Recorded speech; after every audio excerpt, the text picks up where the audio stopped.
وَإِذْ أَخَذْنَا مِيثَاقَ بَنِي إِسْرَائِيلَ لَا تَعْبُدُونَ إِلَّا اللَّهَ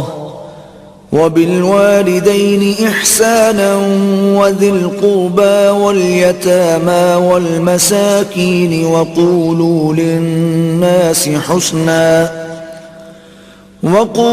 لِلنَّاسِ حُسْنًا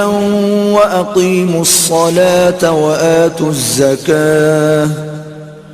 ثُمَّ تَوَلَّيْتُمْ إِلَّا قَلِيلًا مِّنكُمْ وَأَنتُم مُّعْرِضُونَ۔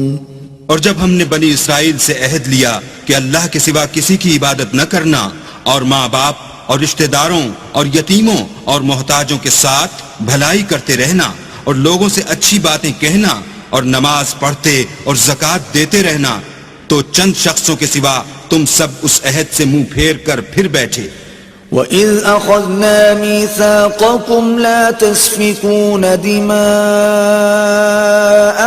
وَلَا تُخْرِجُونَ أَنفُسَكُمْ مِنْ دِيَارِكُمْ ثُمَّ أَقْرَرْتُمْ وَأَنْتُمْ تَشْهَدُونَ۔ اور جب ہم نے تم سے عہد لیا کہ آپس میں کشت و خون نہ کرنا اور اپنے کو ان کے وطن سے نہ نکالنا، تو تم نے اقرار کر لیا اور تم اس بات کے گواہ